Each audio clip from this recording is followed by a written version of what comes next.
لعبيدك للدار واملأ عالمنا الحب يا ذا الأسماء الحسنى. نحمده ونصلي ونسلم على رسوله الكريم وعلى آله وأصحابه أجمعين، أما بعد.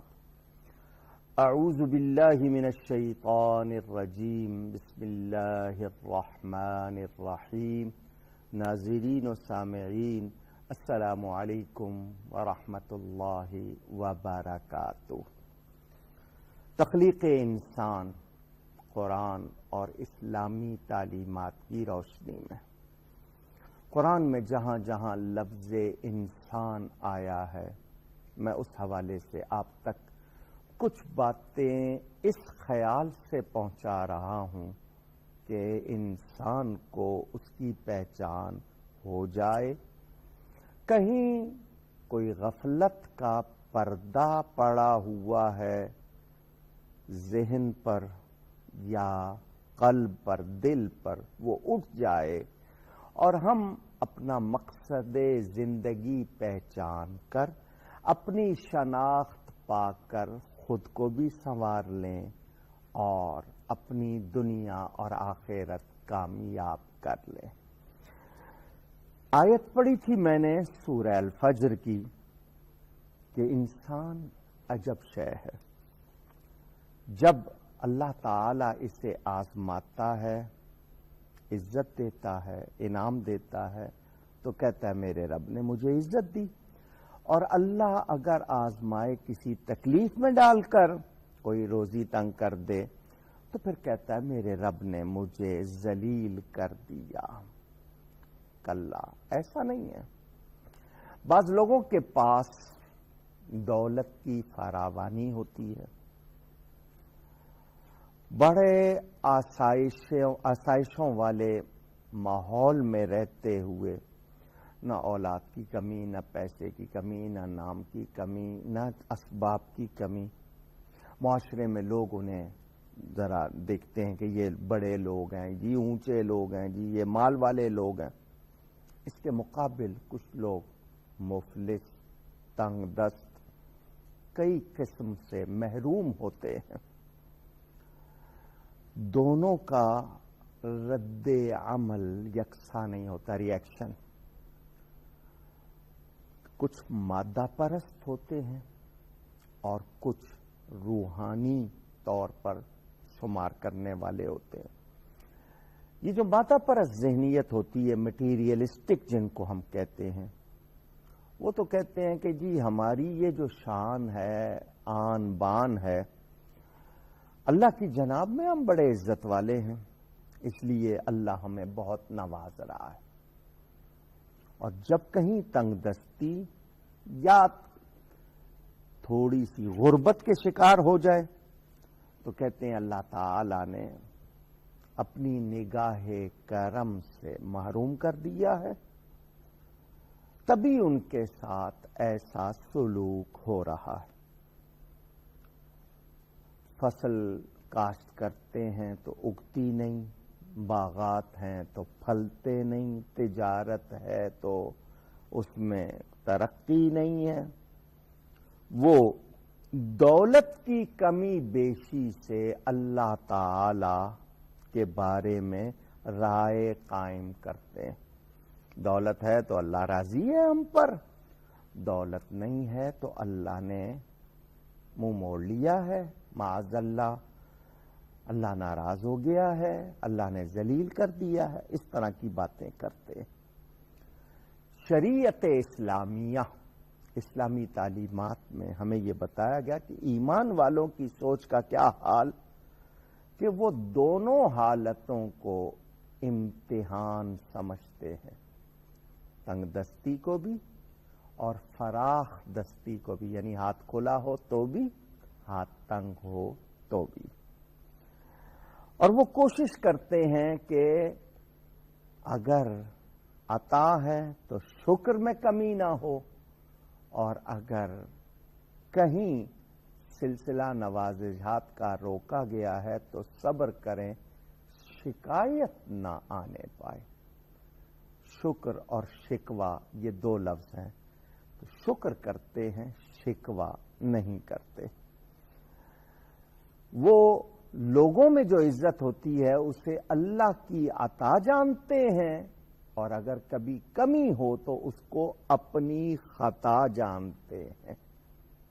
میں پہلے بھی آپ کو یہ بات بتا چکا ہوں، ہمارا مزاج کیا ہے؟ اچھا ہو جائے تو ہم اپنا کہتے ہیں کہ میں نے کر دیا، برا ہو جائے تو ہم اللہ کی طرف لگا دیتے ہیں۔ نہیں، ایمان والے کا کیا ہے؟ اچھا ہو تو رب تعالیٰ کی عطا ہے، کچھ غلط ہو جائے تو میری خطا۔ میں آپ کو ایک بات سناؤں، ایک اللہ والے تھے، ان کے پاس سواری تھی، اونٹ یا گھوڑا جو بھی کہہ لیجئے، روزانہ اس پر بیٹھ کے سفر کرتے تھے۔ ایک دن صبح اس پر سوار ہوئے تو وہ مستی کرنے لگا۔ ہمارے ہاں لفظ مستی جس معنی میں آتا ہے میں نے اسی معنی میں کہا، حالانکہ لفظ مست کے معنی گم ہو جانا، کسی چیز میں کھو جانا۔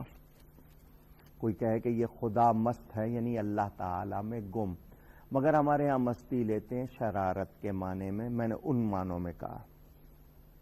تو وہ جانور تھا، مستی کرنے لگا۔ ہم میں سے کوئی ہوتا تو فوراً چابک مارتا، اس کو جانور کو کچھ نہ کچھ سناتا۔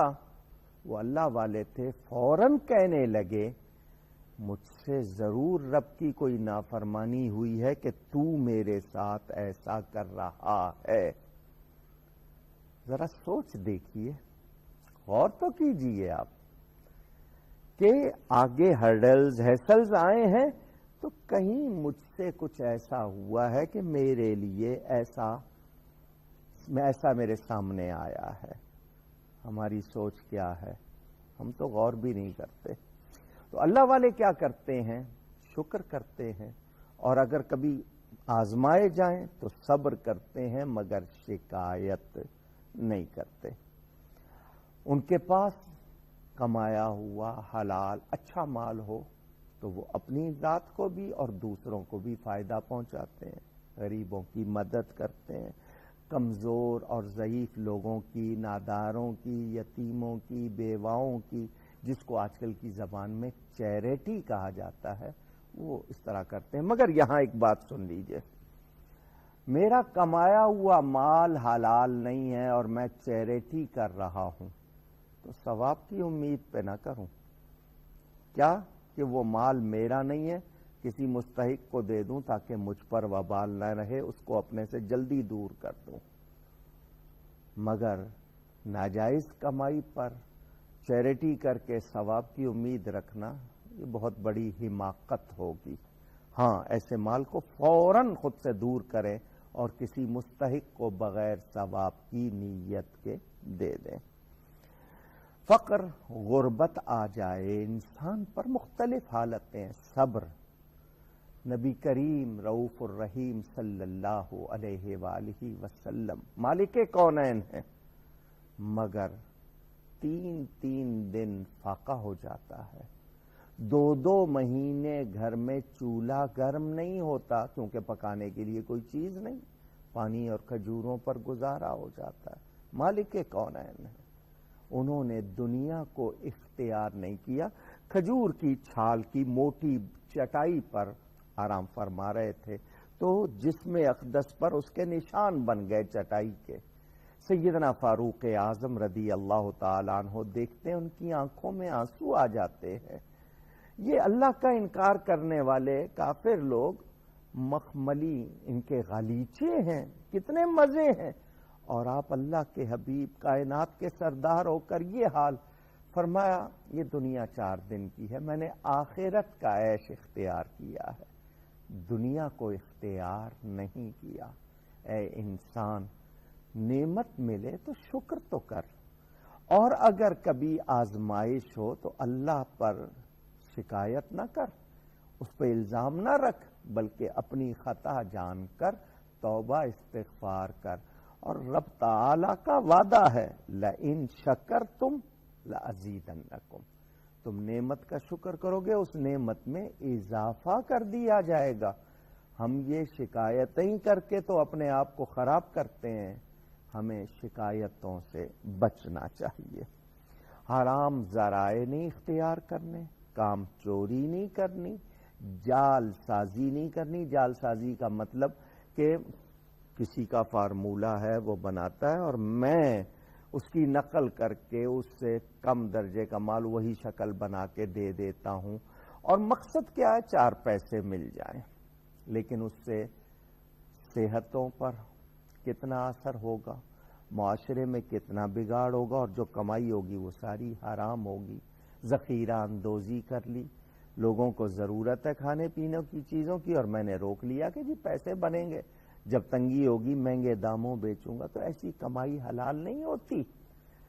پھر تمہارا حج کرنا، عمرہ کرنا، بڑے بڑے چیریٹی کے کام کرنا کیا معنی رکھے گا؟